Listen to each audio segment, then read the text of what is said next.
Hi, I'm Mark Rossano, founder and CEO of C6 Capital Holdings, coming to you from Primary Vision Network.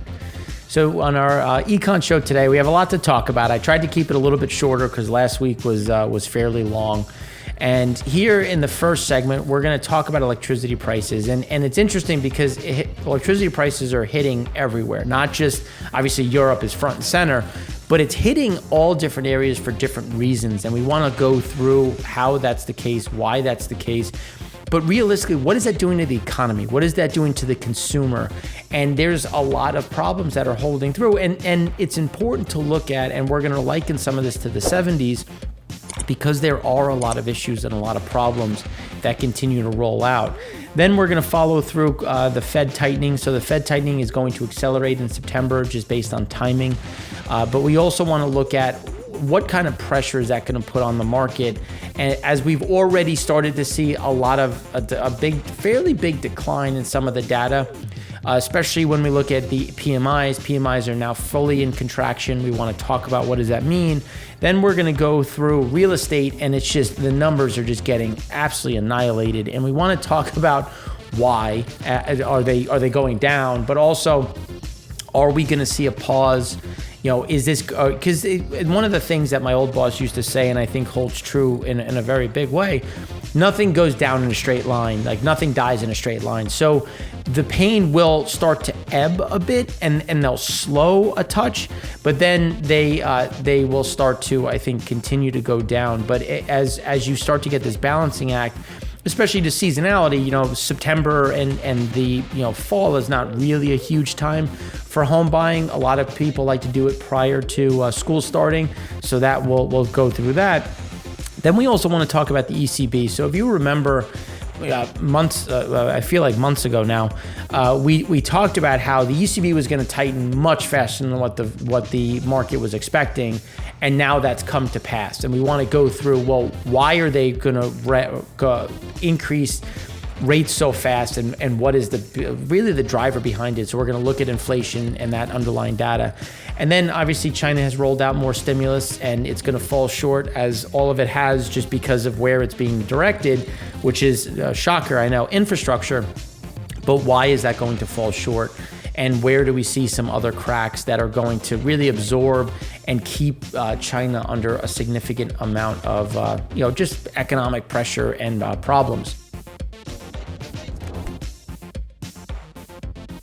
So now turning to the pictures here, household electricity prices, year-over-year change. You can see obviously UK, Euro area. This is just looking at the change. This isn't looking at the actual price, where it's continued to just go absolutely parabolic in the European continent. But it's important to think about where things are in the US as well, because households around the world are struggling with higher electricity prices.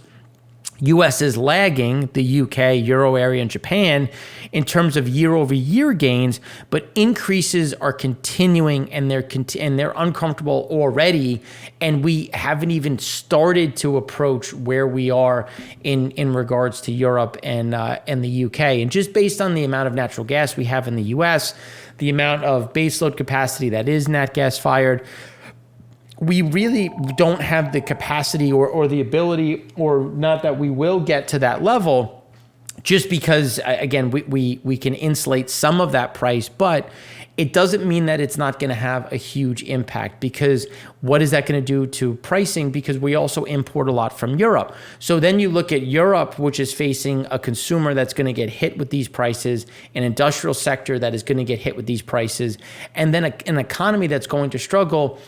Just now, what just came across is, the headline is Europe's widening fertilizer crisis threatens food supply. Norway's Yara to cut ammonia capacity after gas prices soared. So not only do you have natural gas prices going up and pushing very important pieces of the agriculture supply chain down, but also the electricity side, when you look at aluminum, when you look at industrial. So you're looking at prices going up, but the availability of goods also going down. So that's where, when you look at this, you're like, okay, well, technically, some of these should come down because demand is falling, but supply is also falling. And that's the conundrum that we're in, which is why I liken this a bit more to the 70s, where even as we went into a recession, even as we had demand falling, you had structural supply shortages. And that is, again, leading into that stagflation that we talk so much about. These are the types of things that drive stagflation because, yes, you should get deflation in other places, but electricity prices are going up. Natural gas prices are going up. That's cutting utilization rates, which is causing layoffs, but it's also keeping prices elevated because there's not as much stuff. So again, these are some of the key pieces that we're talking about. Then when you take this in the Europe's, the entire continent is close to about $600 per megawatt hour. Again, it varies. It's gone up again. We keep setting new records. These are the continuous things that we see. And then again, that's cutting your fertilizer. So just to give an example, Europe has now lost about half its ammonia capacity and 33% of its nitrogen fertilizer operations. This is why, and again, going back to, and you'll see a brief update that we did on food, and one of the reasons why we're invested in Soltec, we need to address this because this is not something that's going away tomorrow. Putin's not going to walk out of Ukraine.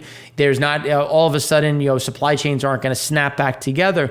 There is a structural problem, and there was one in food prior to this. And as we keep talking about, and we talk about in the food insecurity segment, is that it's not going away. We had food insecurity that's been increasing since 2012 because of fish shortages, because of overfishing, because of the increased reliance on chicken, which has increased the prevalence of bird flu, and then that's you look at hogs and the amount of swine flu. There's so many issues that we keep hitting upon, and it's because we're getting more and more narrow in our ability to grow and to maintain the current population trajectory, which is frightening in its own right. Then now let's look at the green dream. So on Wednesday, the Industry Ministry of China, the MIIT, and the Market Regulator SAMR, and the Energy Administrator NEA. I love communist countries and all of their different entities issued a notice to coordinate supply chain development for essentially the solar industry. Fearing the current imbalances between supply and demand could push up prices for key solar industry components, the three ministries demanded local regulators crack down on monopolistic practices, illegal price bidding, hoarding, and reselling. And the reason why is because the recent power cuts in Sichuan caused by record-breaking drought and heat waves, we're going to talk about that more in a minute and again in segment 5, have severely impacted the production of upstream solar industry inputs because they've lost hydro because of how low the Yangtze River is. For those that have been following us, we talked about how insane the flooding was in 2020. Now we're talking about how insanely low the water levels are. So just to put it into context, in 2020, they had the flood levels that haven't been recorded since 800 years ago. Now they're having a drought that hasn't been recorded since 1865. Just to give you an idea, and 1865 is just when they started keeping track of it. So it could have happened even before that. And the only reason why we know about the flooding was on the anecdotal piece of no water had touched some specific statues for 800 years. So again, that's just where we sit. So that's cutting electricity. Electricity comprises 1/3 of production costs for industrial silicone. So when you're thinking about industrial silicone, which goes into solar, which goes into EVs and essentially everything and anything that is important on a tech side, it's very high in electricity input, which is again becoming an issue. Ongoing power shortages could affect a significant portion of China's silicon production. Again, that's why they're trying to get in front of this. So what is this doing? This is the worst period of household income, real disposable income, US versus Germany. And when you look at that drop, again, Germany is going to, aggressively come back down. But these are year-over-year percentages because if you think about the U.S., we exploded to the upside because of all the government transfers. Now we're crashing to the downside, and Germany didn't have those kind of moves, but you're still seeing a lot of pressure coming through.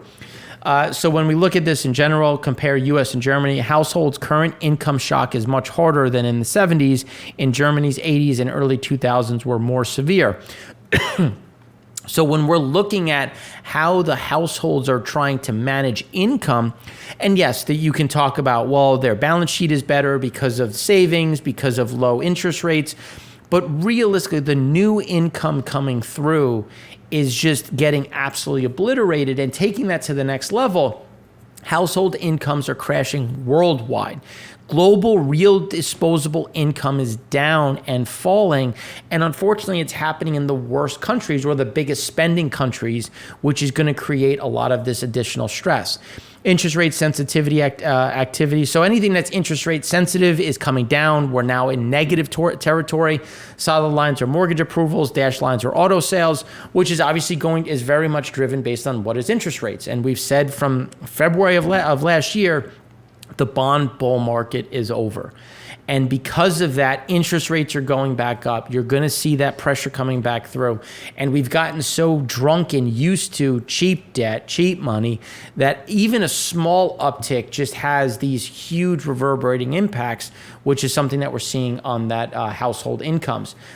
But when you look at how people are changing their lives, the global share of once per week office visits rose in the second quarter.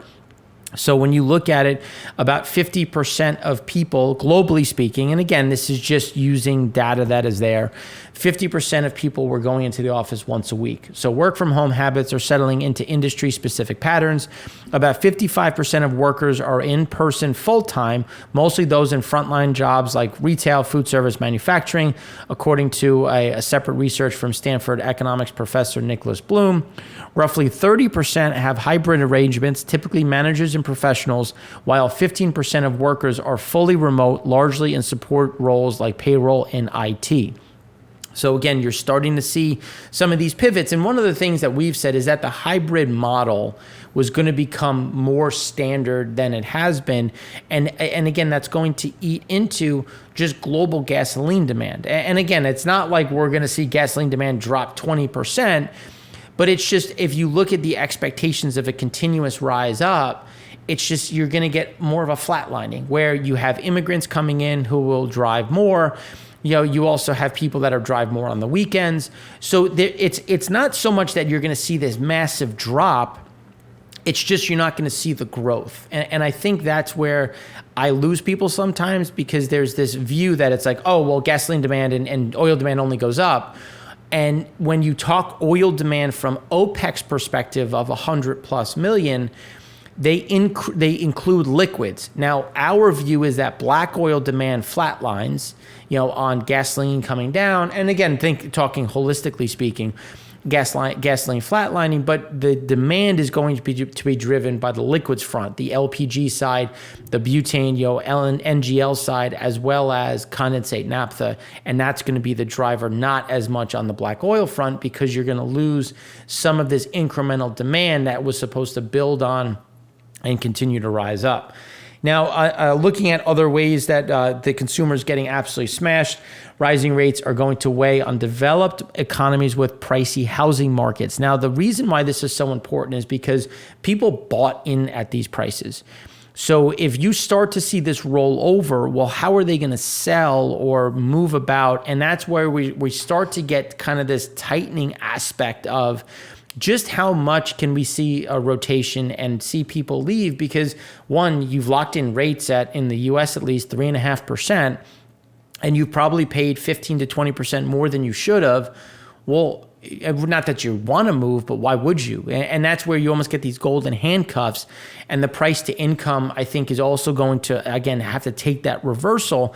And I beat up on the US so much, but it just, I think this puts into context New Zealand, Canada, Sweden, Australia, and just how insane prices have gotten on a real house price and a price to income level. And realistically, how much there is that these can really fall as there's that big reversal. Then when you look at retail and recreation mobility, we talked about this in the EIA show, but I wanted to come back to it because developed countries, retail and recreation mobility has recovered swiftly. Canada and Germany are above baseline, but you're starting to see some of this lag. Canada is still staying strong. We see so far Germany has actually dropped back down. and it's come closer to where we are in the US and France.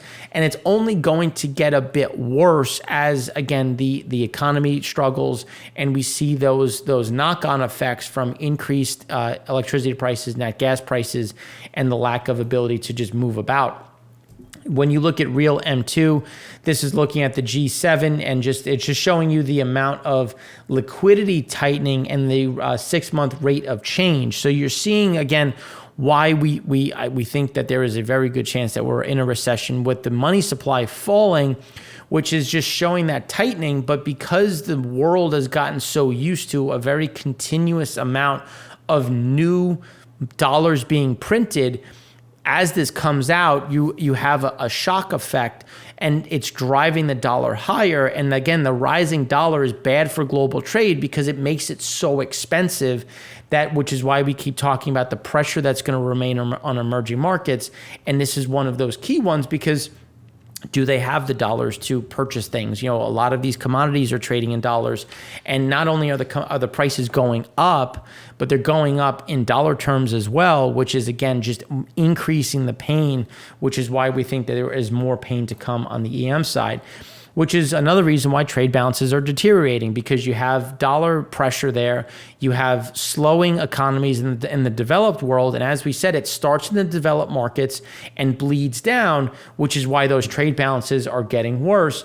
So it's not surprising to see global sales managers index coming into a contraction, and we think that there is more downside. You can see it kind of leveled off, but the next move we believe is down based on tightening, based on QT, based on dollar strength, based on all of these reverberating impacts.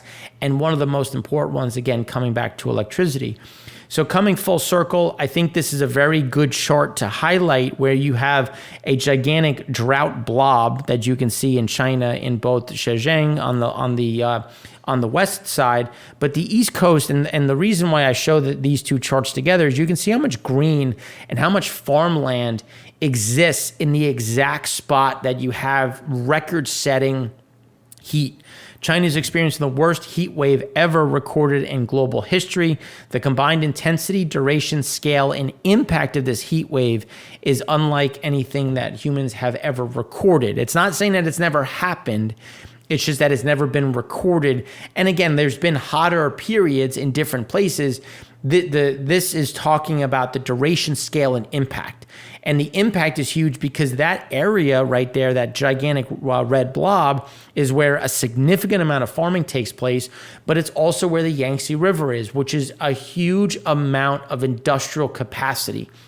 So not only is the economy struggling because of other things based on demand and exports and local demand, but now it's just, can you actually make it? Do you have the electricity for it? Can you move it about? The Yangtze River is almost 54% of China's national industrial processing. So, I mean, you're looking at just another massive GDP hit that I don't think is really being factored in the way it should into the underlying markets. Hydropower is China's biggest source of clean energy. Dams account for 18% of it, and a lot of them are in the Yangtze, which is why we have such big issue. Now the level is at the lowest for this time of year since records began in 1865. And so again, you're just seeing a lot of these underlying impacts. But because China is struggling, what do? They have to buy more stuff, and they have to buy more agriculture. So U.S. agriculture exports, as you can see here, continue to be moved higher in 2021. They're still strong, especially on a dollar basis because of pricing in 2022. And it's when you look at the China, they are absorbing just so much product. It keeps those prices elevated, and agriculture as a share of state GDP, you get an idea of why it's so important for the U.S. because there are large states that still rely on it to different levels, from anywhere from between, let's call it 1% to 5%. There is a significant amount that relies on farming and the input cost, which is why it's so important versus where the products are being sold. Americans are eating more chicken than ever before, and this is twofold. So one, price of beef has gone up, but it's also gone up. So chicken prices outpace other meats. So this is on a percentage basis. So when you look at it, as beef prices have gone up, as pork prices have gone up, well, everyone has turned to chicken. So as chicken is the natural replacement, and there's twofold. There's people who are changing their diets because they don't want to eat red meat. So there's one piece. So I'm not discounting that.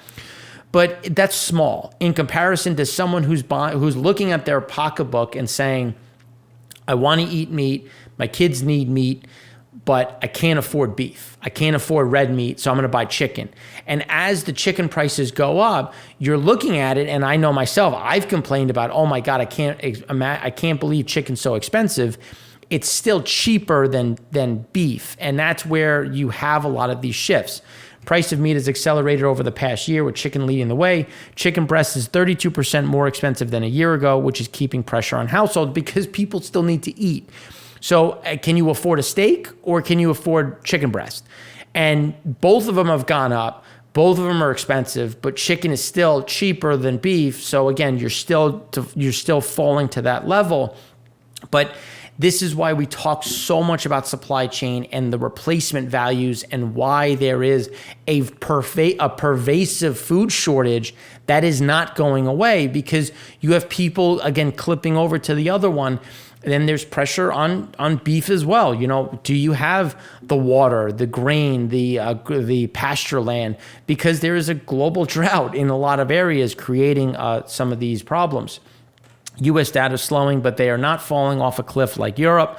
If you look at the forward-looking orders minus inventories and manufacturing, PMIs for Germany and the U.S., Eurozone is going into a deep recession with the euro, as I've said before.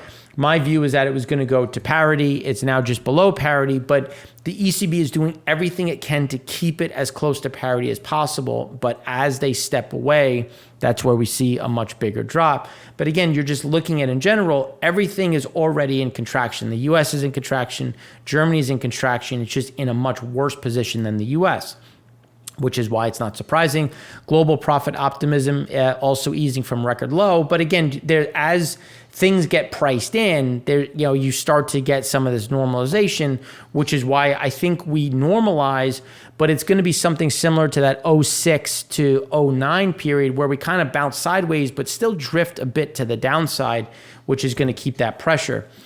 And then fertility rates, again, the demographic shifts can't be missed when you look at Japan, China, how all of these births are slowing, which is going to create more demographic pressure, especially in China. When you look at China, Taiwan, Hong Kong, Macau, you're looking at a big shift in terms of just how many children exist in that world, and that's going to become another issue. So when you look at South Korea, first 20 days of trade exports coming down, U.S. 10-year Treasury yield, again, moving up as we talked about, causing that pressure and keeping that pressure on the market with dollar strength. But now U.S. companies outsource jobs, and if you look at it in general, the outsourcing has been real. We have offshored inflation. We have exported inflation to import deflation. But now we're onshoring, we're reshoring, nearshoring. So with that inherently comes more inflation. So it's good in terms of the stability of the supply chain, the stability of just the underlying business cycle, but it's also going to bring inflation about. And that's something that we want to talk about as we get into the next segment, which is when we talk about where inflation is going, some of those stagflationary pressures, and what's happening with the Fed.